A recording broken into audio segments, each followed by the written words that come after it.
Aula Abierta, tu espacio de Rededuca donde aprenderás, inspirarás y enseñarás.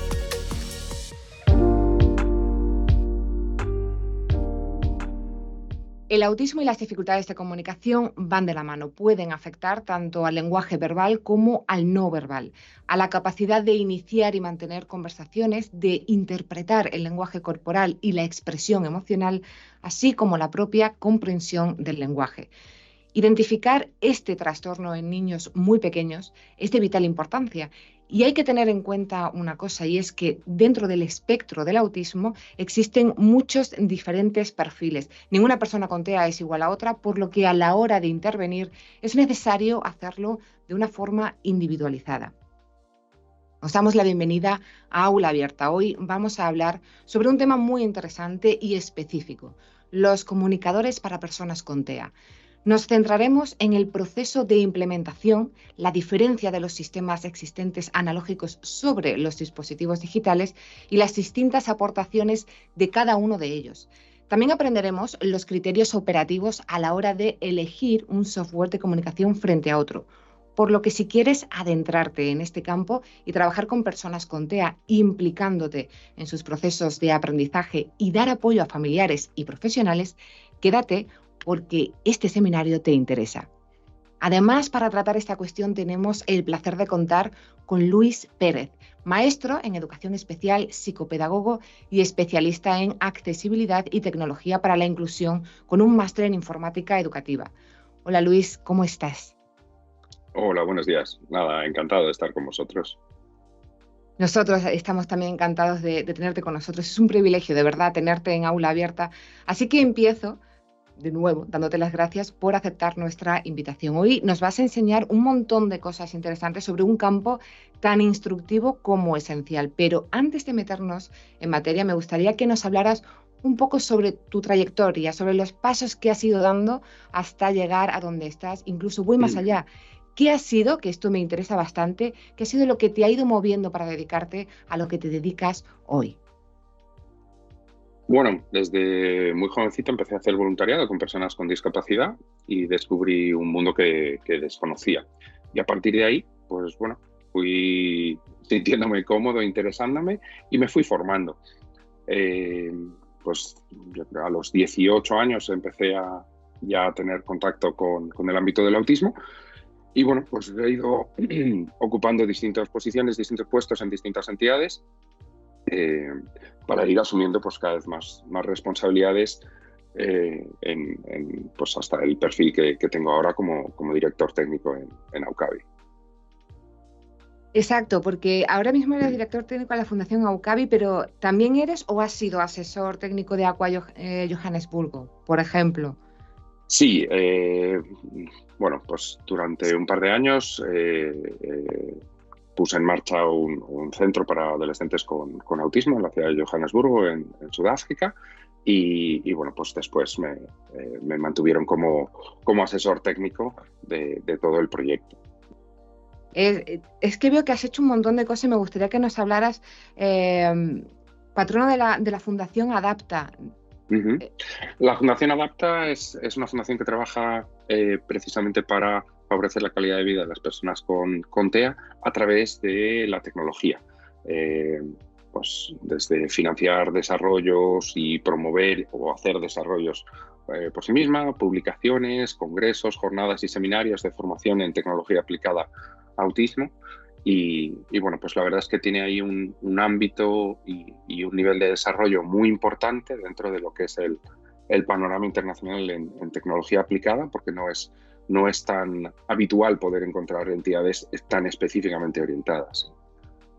Está genial porque eso te ha permitido, toda tu trayectoria te ha ido especificando y siendo súper experto en lo tuyo, lo cual, bueno, pues me pone súper contenta porque vamos a aprender un montón, en verdad. Sé que también eres miembro de la Comisión de Educación del CERMI Madrid y de la Comisión de Educación de la Federación Autismo Madrid. Uh-huh. Sí, bueno, son dos plataformas fundamentales de representación y de reivindicación. Y bueno, pues el ámbito educativo a día de hoy todavía tenemos grandes mejoras para ir introduciendo y muchas situaciones que ir solventando, ¿no? Y desde pues esa posición corporativa en la que agrupamos intereses y demandas de todo el colectivo desde las distintas entidades y situaciones, bueno, pues la verdad es que el impacto que se puede tener o se puede plantear es muy interesante, ¿no? Incidiendo en el desarrollo legislativo, bueno, tomas de decisiones a nivel administrativo y demás, que al final es lo que luego pues, se va a traducir en el día a día de los chicos en los colegios, ¿no? También estás, o sea, eres parte das formación para la inclusión de alumnos con TEA en centros de educación ordinaria, realmente. Eres docente en másters, expertos y cursos de formación varios, y también docente en Orange España sobre tecnología aplicada a personas con TEA, aparte de responsable del programa COAU. Sí, bueno, la Fundación Orange España tiene una orientación muy clara hacia la tecnología para las personas con TEA dentro de sus líneas de actuación y bueno, pues también pues tengo el privilegio de poder de que cuenten conmigo para distintas líneas de docencia en los distintos programas formativos que tiene. El programa de Compromiso Autismo, bueno, pues se va un poco en la línea que comentabas antes, ¿no? De realizar una capacitación a centros ordinarios para favorecer o asegurar las mejores condiciones para la inclusión de los alumnos con TEA en la educación ordinaria. Esto es especialmente relevante porque es en educación ordinaria donde está la masa de alumnado con TEA. Los centros específicos como los nuestros, en realidad es una minoría la población a la que atendemos, ¿no? Entonces, es importante que también toda esa masa de profesionales, docentes y equipos pues tenga acceso a una formación ajustada y de calidad para poder realmente dar una respuesta a los alumnos que ya tienen en sus centros educativos. Es una labor impresionante, súper importante y que además te agradecemos todos porque es una necesidad que hay que cubrir. No me quiero alargar mucho más en la presentación porque, bueno, yo estoy deseando escucharte y aprender todo lo que nos has venido a enseñar. Gracias por venir, de verdad, Luis, por tu tiempo, por tu dedicación. Por mi parte, ya me despido, pero os tengo que recordar que en Aula Abierta seguimos trabajando con el objetivo de especializar el sector educativo a través de una oferta de formación didáctico-pedagógica del más alto nivel, de la mano de profesionales en activo, como es el caso de Luis Pérez. Muchísimas gracias por estar hoy con nosotros y a vosotros, como siempre, por acompañarnos. Hasta la próxima. Me quedo atenta. Bueno, pues vamos a abordar el tema de los comunicadores digitales para personas con TEA. Es un tema a día de hoy con una vigencia importante. Bueno, ya me ha presentado Anaís, simplemente os doy un poquito de contexto. Como decía, yo soy el director técnico de la Fundación Aucavi, que está ubicada en Madrid, y bueno, pues aquí en la presentación podéis ver algunos de los servicios y recursos que tenemos. Tenemos 2 colegios de educación especial, 2 centros de día, un servicio de ocio, un servicio de atención familiar, un servicio de información y orientación y también un gabinete de atención. Bueno, la Fundación Aucavi lleva trabajando desde hace más de 20 años en pro de la calidad de vida de las personas con TEA y bueno, pues desde este contexto es desde donde hemos ido pues trabajando en nuestra actualización y especialización para poder dar una respuesta lo más ajustada posible. ¿Por qué es relevante abordar este contenido? Porque estamos hablando de que los TEA tienen una prevalencia internacionalmente aceptada de al menos 1 de cada 100, con un pico de prevalencia que establecen los CDCs americanos de hasta 1 de cada 36. Evidentemente la horquilla es muy amplia. Lo que sí que parece claro es que la prevalencia de las TEA está muy lejos de crecer, sino al contrario se va incrementando. Probablemente ahora estemos más cerca de 1 de cada 85 personas presente algún tipo de trastorno del espectro del autismo. Estas cifras son muy relevantes porque al final no somos los especialistas quienes vamos a atender a personas con TEA, sino que las personas con TEA están en el mundo. Si hablamos de que es 1 de cada 85 personas, nos las vamos a cruzar en todos los contextos y vamos a convivir en todos los contextos con ellas, ¿no?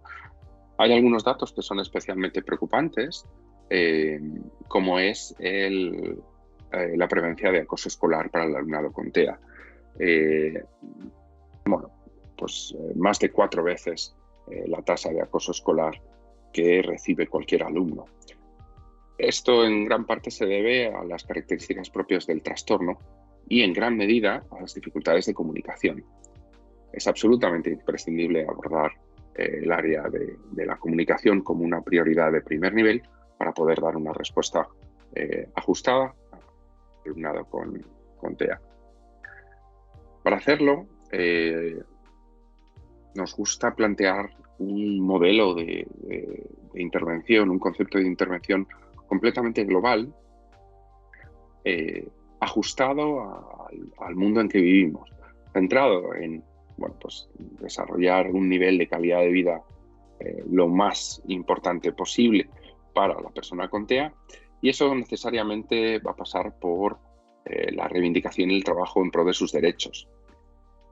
Esto se va a traducir en un esfuerzo para mejorar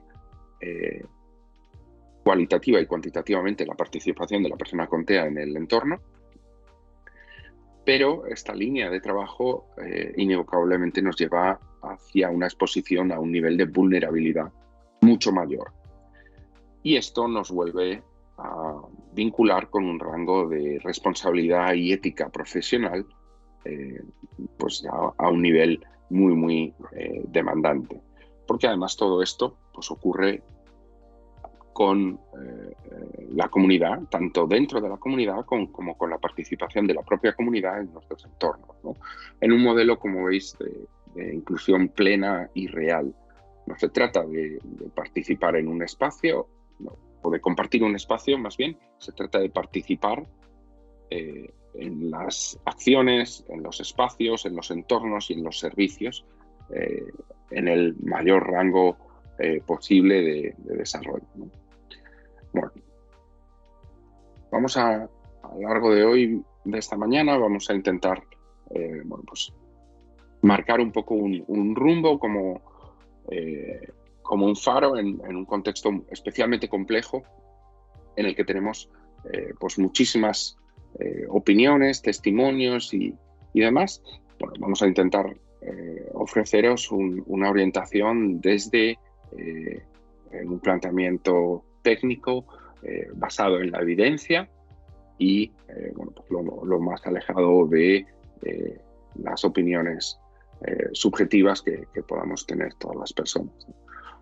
Al abordar el tema de la tecnología, es importante a día de hoy. La tecnología es una realidad, está presente en toda nuestra vida de forma absolutamente masiva y en el día a día más cotidiano, ¿no? Ya no es un elemento ajeno, es un elemento del que participamos continuamente a distintos niveles en todos los ámbitos de nuestra vida. Lo llevamos continuamente nuestros dispositivos con nosotros y son elementos prioritarios, ¿no? En este sentido, hace ya muchísimo tiempo, ¿no? Henry Ford, a finales del siglo XIX, y ya estamos hablando de hace 2 siglos, hablaba de que la tecnología no debería estar reservada a unos pocos, sino debería estar accesible a todos. Estamos hablando cuando la tecnología está empujando la máquina de vapor y la gente se lleva las manos a la cabeza porque nadie debería ir más rápido que un caballo, podría generar lesiones, ¿no? Pero algunas personas con esa visión innovadora lo tenían claro. Yo creo que esta frase, siendo muy antigua, tiene una vigencia absoluta, porque a día de hoy todavía recibimos a muchísimas opiniones, tanto de profesionales como de familias, que nos plantean que, dadas las dificultades que tiene la persona, realmente no es susceptible de que emplee la tecnología, siendo el paradigma justo el contrario. Cuantas mayores dificultades tienen las personas, mejores y más volúmenes de tecnología deberíamos emplear para poder compensar las dificultades que ese desarrollo alterado de esa persona pudiera tener.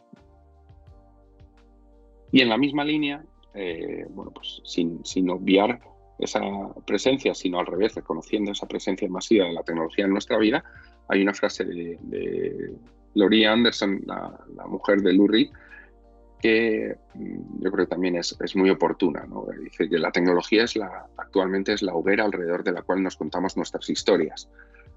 Si esto es así y lo creemos de verdad, debemos asegurar que cualquier persona, independientemente de sus condiciones, sus dificultades o sus posibles diagnósticos, tenga acceso, porque de lo contrario estamos privándoles de un contexto absolutamente naturalizado en el que vivimos hoy en día. A nivel global, si entendemos el concepto de desarrollo o de discapacidad como un diferencial entre, como veis en la imagen, entre el rendimiento de la persona y la demanda ambiental, se espera que un chico con 12 años tenga estos conocimientos, estas destrezas. Claro, ¿qué ocurre? Que cuando un chico de 12 años a lo mejor no se comunica verbalmente y no tiene lectoescritura, su rendimiento está muy por debajo de esa demanda ambiental, ¿no? Tenemos dos líneas de trabajo. En el margen derecho de la imagen sería una línea más institucional de sensibilización y a nivel mucho más global, ¿no? En el que si consiguiésemos implantar el diseño universal de aprendizaje y unos muy buenos niveles de sensibilización, bueno, pues podríamos ajustar esa demanda para que fuese pues más realista y asumiese las diferencias individuales. Y por otro lado, en un nivel mucho más micro, más ajustado a lo que somos las personas concretas, los profesionales, las familias en nuestro día a día, si proporcionamos suficientes ayudas técnicas y una intervención ajustada basada en la evidencia, sin duda el rendimiento de la persona va a mostrar una mejora sustancial. En un universo ideal, si consiguiésemos suficientemente ambas líneas de trabajo, tendríamos que la condición de discapacidad quedaría balanceada y desaparecería. A día de hoy en nuestro mundo esto no es real, pero sí es cierto que cuanto menor hagamos esa brecha y más consigamos que estén balanceadas ambas líneas, mejor impacto va a tener para las personas con las que trabajamos y a las que atendemos. Tradicionalmente se realiza una diferenciación y hoy yo voy a hablar, sin embargo, de forma indistinta, ¿no? Se diferencia lo que es el comunicador del software de comunicación.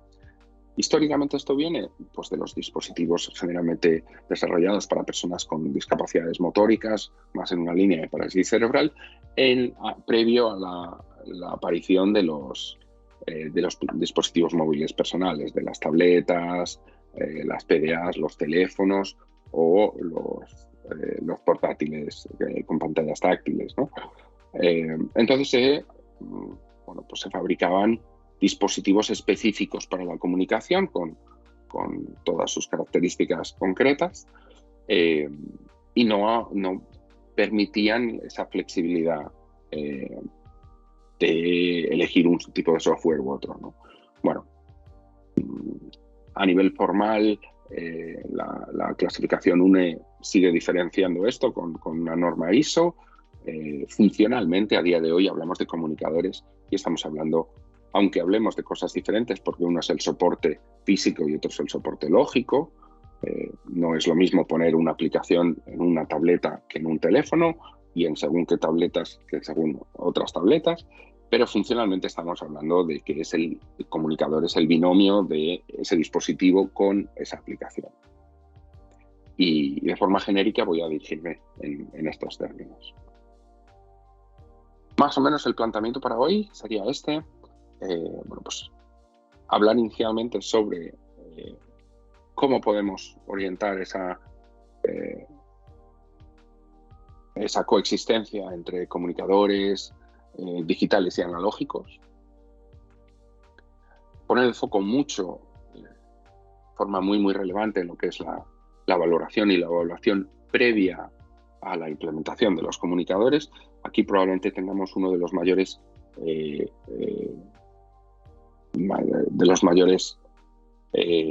focos de fracaso en el proceso de implementación de comunicadores, y es que bueno, pues realmente tenemos grandes dificultades para esa valoración y evaluación.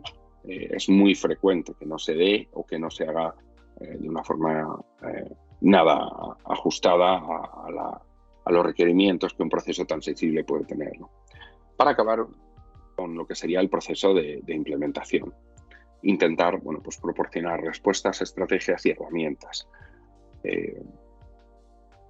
Aunque algunas aplicaciones de comunicación sí que vamos a mencionar, el objetivo es hablar de ese marco general, porque el desarrollo de la tecnología, y a día de hoy todos lo sabemos, es tan rápido que si hoy hablamos de una aplicación, dentro de 3 meses, con una nueva actualización, puede que esa aplicación deje de estar vigente. Entonces, lo que nos importa es que tengamos un criterio ajustado para poder tomar decisiones y que bueno, pues podamos ir dando respuesta a esas necesidades de comunicación de una forma ágil e informada.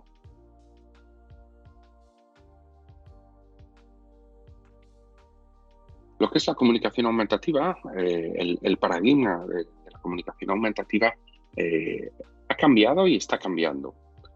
Tradicionalmente se hablaba de sistemas alternativos aumentativos de comunicación. Ya está bastante extendido una modificación en ese concepto para hablar simplemente de sistemas aumentativos de comunicación. En parte para evitar la confusión y el daño generado por esa coletilla de alternativo, como si fuese una opción. En lugar del lenguaje verbal vamos a usar otros sistemas con otros soportes.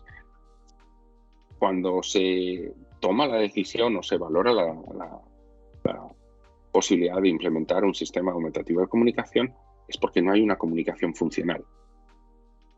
Y estamos hablando de que este es un derecho de primer orden para cualquier persona. Las necesidades más básicas pasan porque la persona pueda expresarse y comprender. Si no, su posibilidad de participación en el mundo es extremadamente reducida. Y de aquí se van a derivar infinidad de problemas a todos los niveles, ¿no? Al margen de que vamos a estar condicionando de forma muy negativa el desarrollo de esa persona.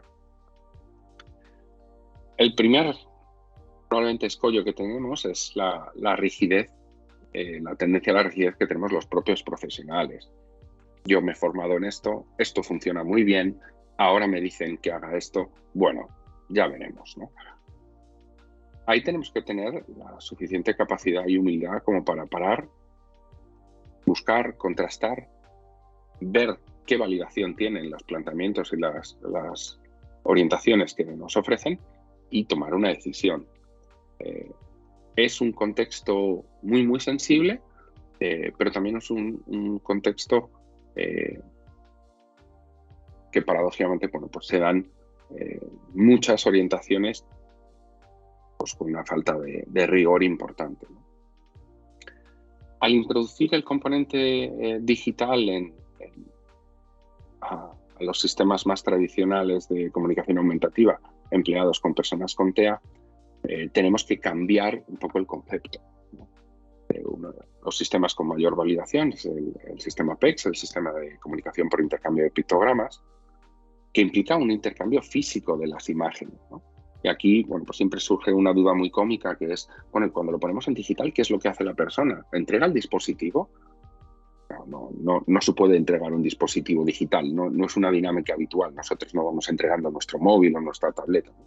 Tenemos que cambiar el concepto y entender que ese dispositivo y ese comunicador constituye la voz de la persona. Siendo así, una vez que la persona emite su comunicación, sale la voz y la misión ya está realizada, ¿no? Entonces, en ese sentido sí que hay que ajustar algunas de las estrategias a nivel procedimental, pero especialmente lo que tenemos es que instaurar una etiqueta en cuanto a normas de funcionamiento y educación en relación a los comunicadores, ¿no? Los comunicadores, partiendo de esa premisa de que asumimos que es la voz de la persona, va bastante de la mano y es bastante lineal. Se traduce casi todo a partir de eso. No hay mucho que discurrir. Mientras una persona está hablando, nadie le pone la mano en la boca. Resultaría extraordinariamente invasivo. Nadie te prohíbe decir una palabra u otra, las puedes decir. Estas son las consecuencias que puedan tener, etcétera, etcétera. Esta premisa y ese planteamiento yo creo que es lo más relevante y lo más ilustrativo que va a gobernar un poco esa etiqueta, esa gestión a nivel de interacción con una persona usuaria de comunicación aumentativa sobre un soporte digital. Y luego, bueno, pues algunas características propias del soporte. Sí que tenemos algunas cosas muy concretas, pues eso, cuestiones sensoriales, de brillos, carcasas, bueno, toda una serie de elementos que tenemos que tener en cuenta, tenemos que valorar y tenemos que buscar respuestas, soportes que se ajusten a las peculiaridades y necesidades de las personas con las que estamos en ese momento trabajando. Aquí os pongo un par de libros que son gratuitos, desarrollados por el CEAPAC, y que yo creo que vienen muy bien de cara a esa sensibilización, a esa percepción del cambio en el paradigma en la interacción con una persona con comunicación aumentativa sobre un dispositivo digital, ¿no? Están más orientados hacia personas con otro ámbito de dificultades no propias de los TEA, pero son 100% aplicables. Son libros muy sencillos, muy claros, y que sí que bueno, pues pueden plantear una línea de sensibilización y de reflexión sobre esas peculiaridades en la interacción, que es muy positivo. También son muy interesantes para sensibilizar al contexto de la persona con un comunicador digital. Con mucha frecuencia encontramos que se da una confusión muy importante entre lo que son los apoyos visuales y el comunicador. Los pictogramas son un soporte, son un contenido dentro de una estructura de apoyo que es lo que representan los apoyos visuales. Esta línea de trabajo tiene una validación científica muy consolidada. Estadísticamente, lo que es a nivel de procesamiento visual, las personas con TEA es donde presentan menos alteraciones, y por otro lado también el hecho de tener un estímulo con una permanencia temporal, a diferencia de acción verbal, también ofrece mucha más garantía cuando trabajamos con personas con una discapacidad intelectual, con dificultades atencionales, etcétera, etcétera. Si vamos subiendo el nivel de ansiedad, nervios, las dificultades a todos los niveles, bueno, pues vamos viendo que esos apoyos visuales cobran más valor. Esto, que está contrastado y estudiado por la población con TEA, en el fondo no deja de ser una realidad de la que toda la población se beneficia. Así, en el transporte público podemos ver que es uno de los elementos más fundamentales en los metros, en cualquier metro de cualquier país del mundo. Tenemos una señalética muy importante, y cuanto más visual y menos impacto lingüístico tiene, más funcional es, más operativa es para emplear para todo el mundo, ¿no? En cualquier espacio de ocio y espacio comunitario y servicio comunitario encontramos toda una serie de servicios siempre detallados, como el servicio de información, los aseos, ascensores, bueno, toda una serie de apoyos visuales que nos sirven para navegar y gestionarnos, aunque no seamos conocedores de ese espacio, reduciendo nuestros niveles de ansiedad, nuestros niveles de estrés. Ese es el papel que juegan los apoyos visuales. Un comunicador, aunque pueda contener pictogramas o palabras o imágenes o una combinación de los tres soportes, no es formalmente un apoyo visual. Cualitativa y cuantitativamente es completamente diferente. Se diferencia en la direccionalidad. Los apoyos visuales generalmente los elaboramos para presentárselo, y tiene un componente receptivo, para que la persona participe, comprenda y entienda qué se espera de él, dónde está, etcétera, etcétera, etcétera, que pueda ajustar su conducta al entorno y al momento. Sin embargo, el comunicador es lo contrario. Tiene un componente expresivo en el que lo que se busca es que la persona tenga un papel activo en que el entorno se ajuste a él. ante su demanda, ante su expresión, ante sus sentimientos, opiniones.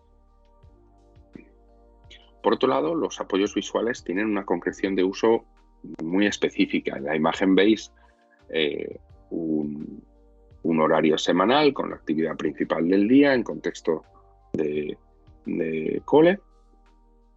Sirve para esto, no sirve para otras cosas. Sin embargo, un comunicador sirve para lo que sirve el lenguaje, para lo que sirve la comunicación, para expresar intereses, necesidades, sueños, deseos, absolutamente cualquier cosa que la persona quiera expresar en ese momento. La funcionalidad, en la misma línea, tiene una orientación, digamos que los niveles son muy diferentes en cuanto a la concreción y la restricción o la definición específica que puede tener un apoyo visual, en el que podemos tener eso, para elegir un menú. Si vamos a un restaurante y tienen una carta infantil, con mucha frecuencia tiene imágenes, de tal forma que incluso niños pequeños sin capacidad lectoescritora puedan elegir simplemente guiándose por las imágenes. Bueno, eso sería un apoyo visual, no específico, funcionaría.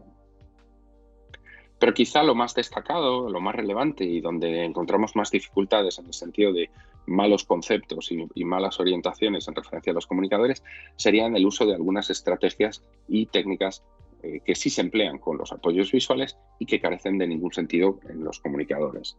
En la imagen del calendario semanal podéis ver que hay un día que aparece destacado y aparece con una flecha. Esos son marcadores temporales. Marcadores temporales solo tienen sentido sobre un soporte que tenga un carácter temporal. Cuando estamos hablando de que el comunicador constituye la voz de la persona, pues evidentemente no tiene ningún sentido. Otro elemento muy usado en los apoyos visuales es el aspa, el tachar un elemento. Por algún motivo sucede un imprevisto y esto es lo que está planeado, pero no puede ser.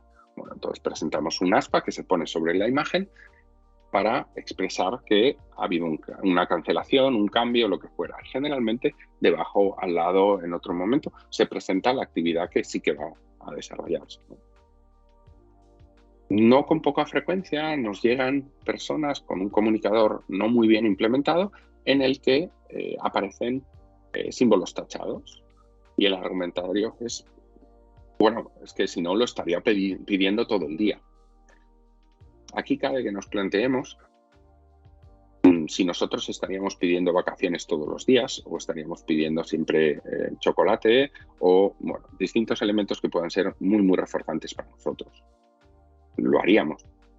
Pues es que tenemos la experiencia que por mucha insistencia que mantengamos, realmente vamos a irnos de vacaciones en los periodos de vacaciones. Entonces tenemos una capacidad de autorregulación significativa con una gestión del tiempo también muy concreta que nos permite poder abordar esas situaciones. Pero en realidad, desde esa premisa que el comunicador resulta y es la voz de la persona, tenemos que entenderlo como cuando un niño pequeño empieza a pedir, puede pedir 5.000 veces tomarse un helado, que si estamos en enero y el niño está malo, vamos a decir que no, hasta que vamos a dejar de escucharlo. Digamos que sobre ese concepto yo creo que queda bastante claro. Éticamente no se sostiene el poder tachar elementos de un comunicador. La persona se tiene que poder expresar, otra cosa es cómo se la responde. Y quizá la primera pregunta debería haber sido esta, ¿no? ¿Por qué vamos a pasar de un sistema de comunicación aumentativo analógico, un cuaderno de comunicación, línea PEX, a un comunicador digital? ¿Qué es lo que nos aporta? Y aquí sí que hay algunos elementos que son absolutamente clave y que son bueno, pues, mejoras muy significativas, ¿no? Lo primero es que hay un incremento funcional del vocabulario disponible. Cuando una persona ya maneja un vocabulario de cierto tamaño, la navegación en un elemento analógico va a ser siempre mucho más lenta. Porque implica una manipulación, porque esos elementos también cuando ya tenemos muchos, generalmente se pierden, aparecen, desaparecen, ¿no? Entonces ahí, bueno, tenemos ya una mejora importante. Por otro lado, eso también ocupa un volumen. Y un cuaderno con más de 200, un vocabulario de más de 200 palabras, tiene un tamaño bastante curioso. Si incrementamos todavía, va a ser una cosa que va a ser poco operativa. Y además, ese incremento funcional lo que se traduce es en una mejora de la velocidad de expresión, porque la construcción de las frases pues es mucho más ágil. Pero lo más relevante probablemente sea el hecho de que tenga una salida a voz. Eso hace que el mensaje resulte absolutamente inequívoco y eso le da mucha más consistencia al sistema aumentativo de comunicación. Los interlocutores, aunque no sean especialistas o conocedores del sistema, van a recibir una información inequívoca. No me gusta esto. Quiero esto y esto. ¿Dónde está mi madre? Cualquier elemento, pero la persona, independientemente de su conocimiento, sensibilización o cercanía, va a tener la información para poder responder a esa persona. Eso lo que hace es que sea una comunicación mucho más universal, lo cual es muy relevante cuando tenemos una tendencia a la respuesta en patrones de rigidez y con frecuencia nos cuesta la generalización a personas y entornos, ¿no? La comunicación es un éxito cuando se da en entornos y con personas, no cuando se da con mi logopeda en el despacho. Eso es una restricción y una limitación muy significativa. Por otro lado, mientras los niños son pequeños, la posibilidad de tener un comunicador analógico puede resultar incluso positiva en términos de una visibilización de las dificultades en personas que no tienen una fisonomía significativa o que denote ninguna dificultad, que nos puede facilitar una entrada social más en positivo, ¿no? Pero ¿qué ocurre? Que el usuario de comunicación aumentativa pues generalmente va a seguir creciendo y llegado a un momento y con una edad pues está un poco contraproducente mantener una imagen infantilizada de pues, un adolescente y siendo mucho más adecuado que un adolescente pues saque un teléfono móvil o una tableta y lo emplee para comunicarse. Me parece que es muchísimo más ajustado, más normalizado y genera también una percepción social muy positiva. El empleo de la tecnología se percibe como capacidad funcional y capacidad cognitiva. Cuando alguien emplea muy bien la tecnología, lo valoramos y decimos, madre mía, es que cómo usa el ordenador, las cosas que hace, cómo maneja su teléfono. Es alucinante. Esto, cuando tenemos asociado un concepto de discapacidad, pues nos ayuda a que la actitud social pues sea mucho más en positivo, como contraste con el empleo de un comunicador analógico, lo cual pues es muy a valorar, porque al final la comunicación se da en contextos sociales y si generamos una respuesta en positivo y de cercanía, pues siempre va a ser mucho más interesante. Hace unos años hicimos un estudio, nosotros tenemos un volumen de usuarios de comunicación aumentativa muy importante en la Fundación Aucavi y también tenemos un volumen muy importante de usuarios que emplean un comunicador digital. No me voy a entretener, pero bueno, pues el diferencial es muy claro. El 90% de las familias que tienen un comunicador analógico, el 90% afirma que les gustaría que se pasase a un dispositivo digital en el futuro.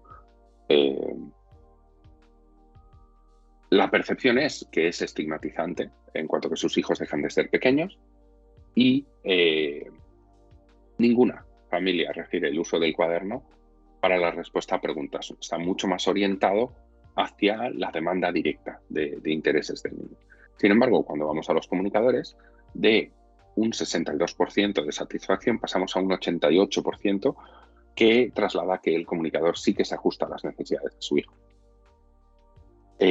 Ninguna familia se arrepiente de la transición a un comunicador digital.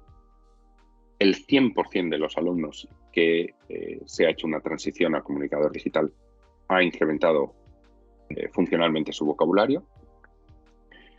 Y por otro lado también se dan muchas más funciones comunicativas de forma continuada en el tiempo entre los usuarios de comunicadores digitales. A partir de aquí, cuándo, cómo y por qué se toma la decisión de hacer la transición del analógico a digital. Con mucha frecuencia se nos plantea que tiene que darse unos prerequisitos. Tiene que tener intención comunicativa, se escucha con relativa frecuencia, no puede tener dificultades motrices, tiene que tener una buena precisión del señalado, no puede tener graves problemas de conducta. Los dispositivos digitales sabemos que son sensibles y no llevan bien lo de recibir golpes, caídas o lanzamientos. Claro, debe saber usar el dispositivo, porque si no sería una dificultad importante. En la edad de la persona, esto probablemente es de los más perversos. Ya os anticipo, estos no son requisitos reales, pero sí son argumentos que muy frecuentemente se esgrimen. Y probablemente para mí el más duro es el de la edad, ¿no?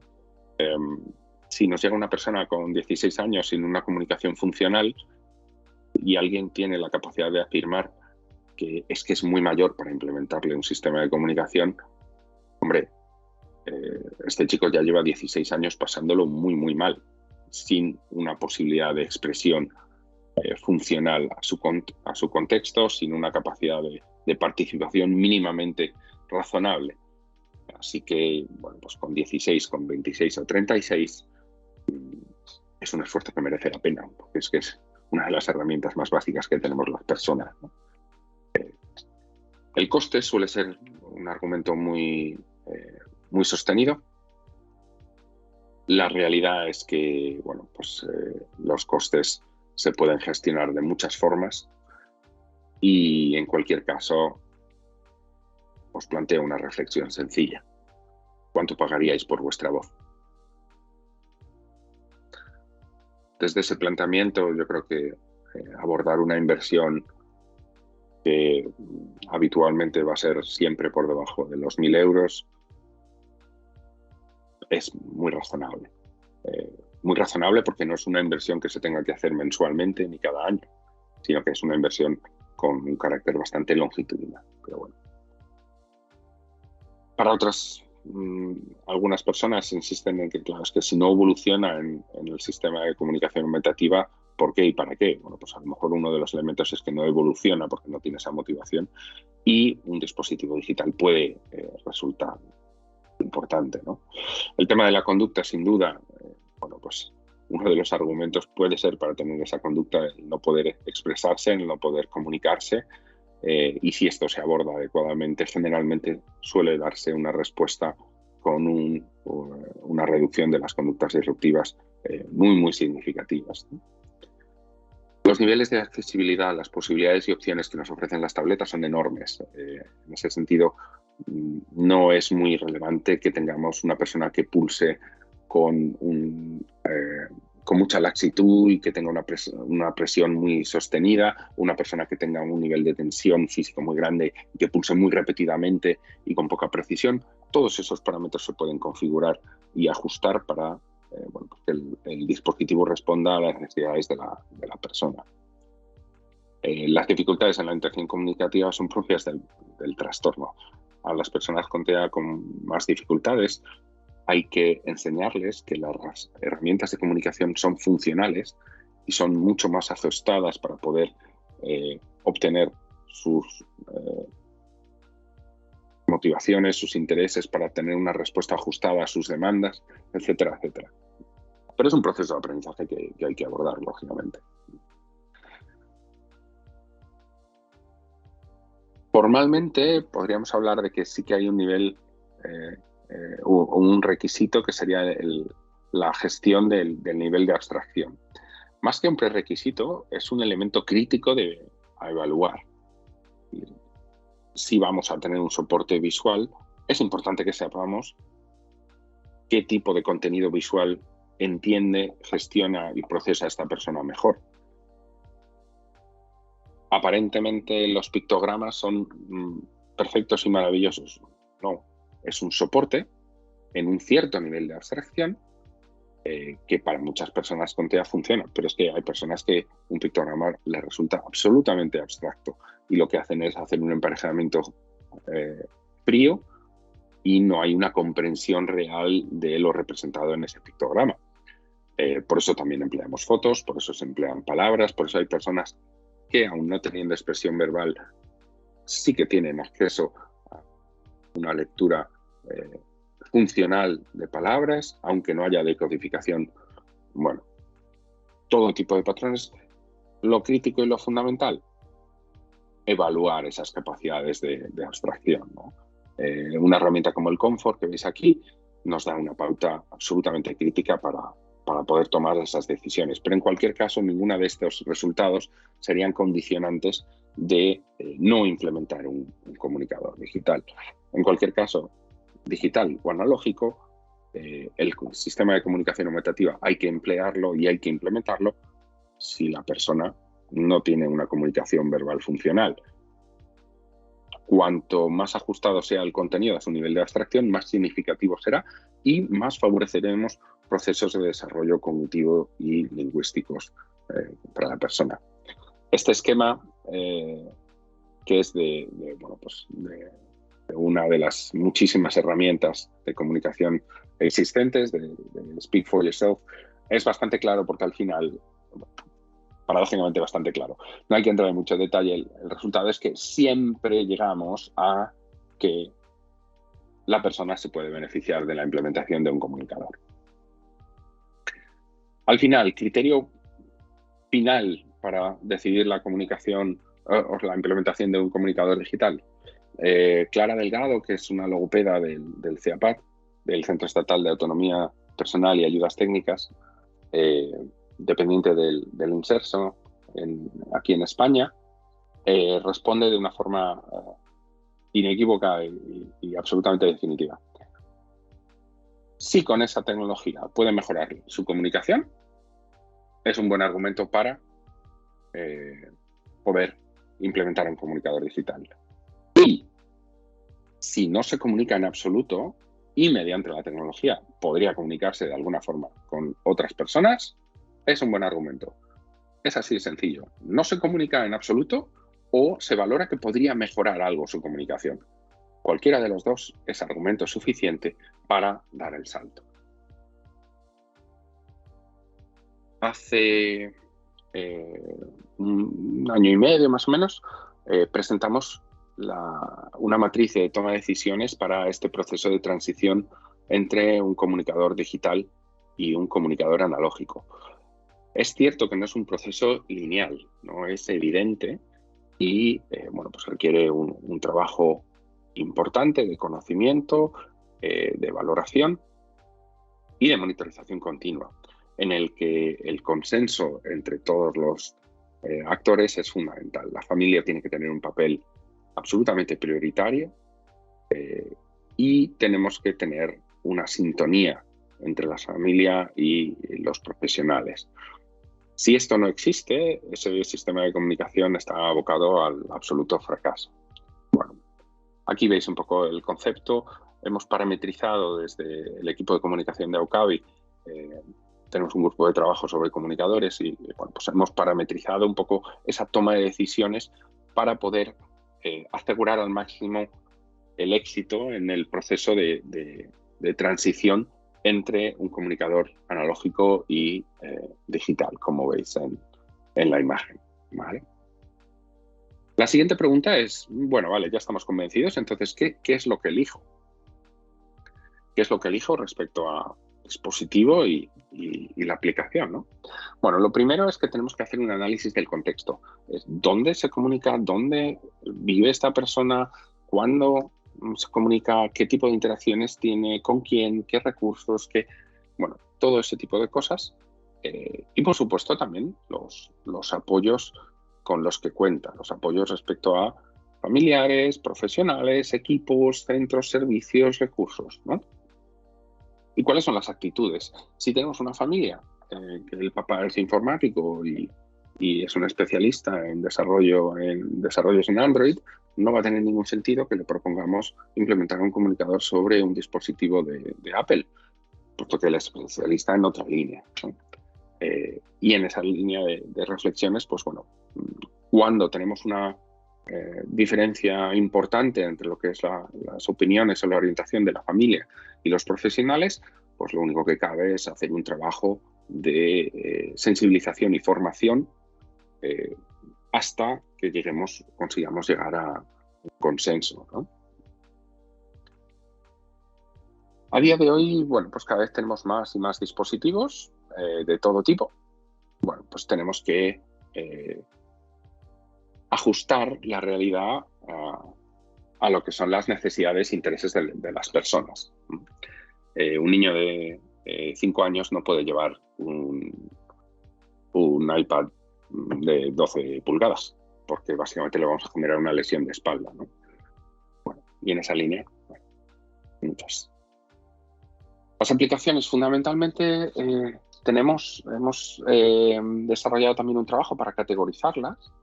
Entonces, tendríamos 4 orientaciones básicas de aplicaciones, las que tienen una orientación muy específica para alumnado o personas con TEA, que tendrían esa orientación PECS, de comunicación por intercambio de imágenes. La que es más tradicionalmente de personas con parálisis cerebral, que serían los tableros enlazados. Metodológicamente, una cuestión muy específica sería la planificación motora. Y luego, por otro lado, los motores predictivos de lenguaje, al igual que los que tenemos en nuestros propios, en los dispositivos pues, de mensajería, de escritura, en texto, también existen motores predictivos de lenguaje basados en soportes visuales, en imágenes, ¿no? En ese sentido, también podemos categorizar esos comunicadores entre comunicadores básicos, que estamos hablando, bueno, pues, en la siguiente imagen lo podéis ver un poco, ¿no? Los básicos estaríamos hablando de muy pocos elementos por pantalla para personas con grandes dificultades de discriminación, muchas más dificultades cognitivas, con un vocabulario funcional muy restringido, ¿no? Y con pocas opciones a nivel de configuración y demás. Estaríamos hablando de una comunicación muy directa, de un único elemento. Tendríamos los comunicadores medios, que nos ofrecen ya muchas más funcionalidades, pero no tantas como pueden ofrecernos los comunicadores complejos, en los que ya tenemos un salto cualitativo muy importante. En general, los comunicadores medios suelen ser estadios intermedios de evolución, en muchos casos, para acabar pasando a comunicadores complejos si la evolución es la esperable y es en positivo, ¿no? Bueno.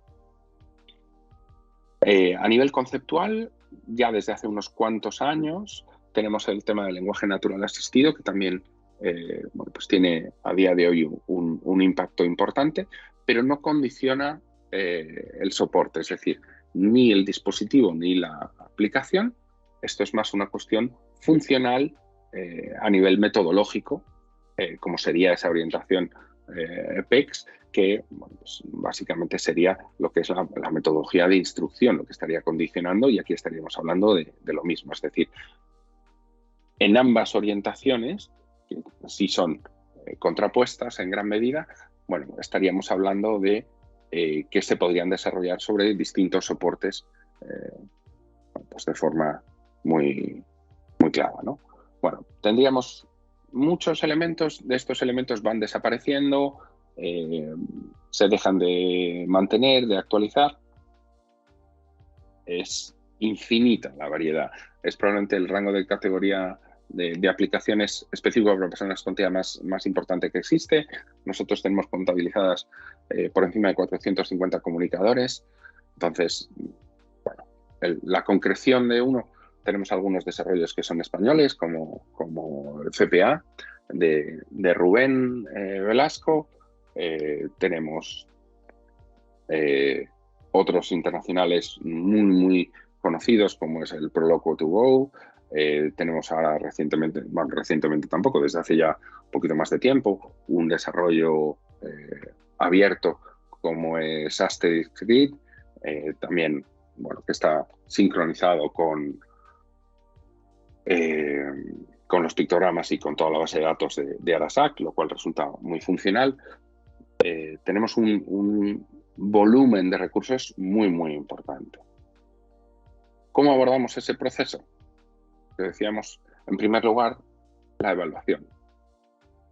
tenemos una aplicación que es el AAC Genie, que este es el icono, que básicamente lo que nos ofrece es un primer screening de la capacidad de percepción y demás, pero absolutamente enfocado a lo que sería la capacidad de la persona de manejar símbolos sobre la propia tableta. Habilidades como es la navegación entre pantallas, la discriminación con distintos tamaños de elementos, distintos juegos de imágenes, imágenes reales, imágenes en pictogramas con distintos catálogos de pictogramas, etcétera, etcétera. Bueno, lo cual nos va a dar, junto con esa valoración del confort, una orientación muy buena para poder elaborar el comunicador de forma adaptada a la persona. Esta herramienta, SmartASD, es fruto de un desarrollo de un proyecto europeo en el que también participamos nosotros, que lo que hace es valorar la capacidad de manejo tecnológico que tiene la persona. Esto nos va a dar una clave sobre líneas de trabajo que vamos a necesitar reforzar si vamos a implementar ese comunicador. Es decir, las personas que empleen un comunicador digital tienen que aprender que el simbolito de la batería de arriba indica lo que indica y que el procedimiento para evitar dificultades es cargar ese dispositivo.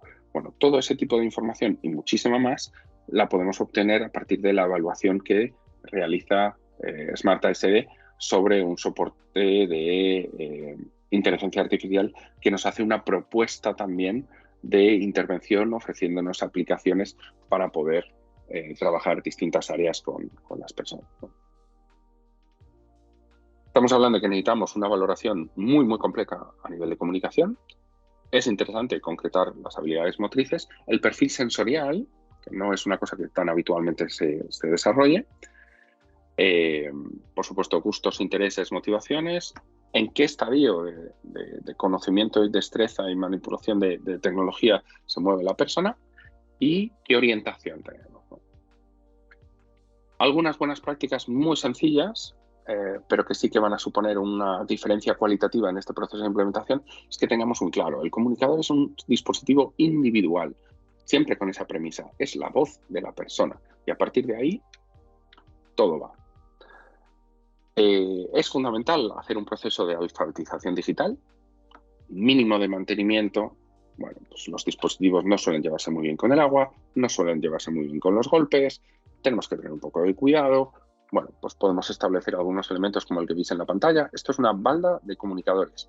Es un espacio que se puede encontrar a través de todos los servicios, en todos los espacios y centros de nuestra entidad, que solo y exclusivamente sirve para dejar los comunicadores.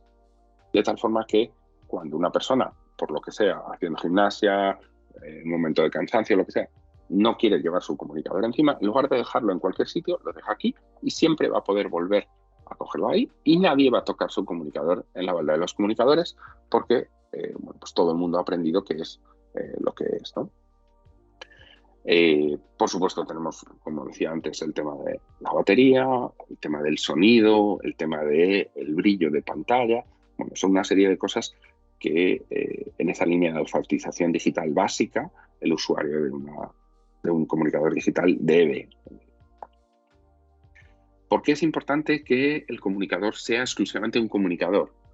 La tentación es que, bueno, tenemos un comunicador, pero también teniendo acceso a YouTube y a una serie de aplicaciones con las que puede estar y pasar el rato y estar entretenido, pues mira, no vamos a llevar dos dispositivos. El problema es que la voz de la persona tiene que estar disponible 24 horas al día, 365 días al año. Y eso lo que nos hace es que tenemos que preservar la batería. Esa dificultad bueno, ese planteamiento lo que hace es que precisamente muchos de los usos alternativos al comunicador que pueda tener un dispositivo son los más demandantes a efectos de batería. Porque las imágenes, los vídeos en streaming son las cosas que más consume por estar conectado a Internet, por Wi-Fi, por brillo de pantalla, por presentación multimedia, por un montón de elementos, que es lo más complejo, ¿no? Por otro lado, si además la comunicación constituye una dificultad inherente del trastorno y hay un trabajo explícito en favorecer la interacción comunicativa, vamos a no poner algunos elementos extremadamente motivantes a competir contra el esfuerzo que puede suponer una comunicación funcional sobre un sistema, ¿no? Vamos a intentar hacerlo un poco fácil.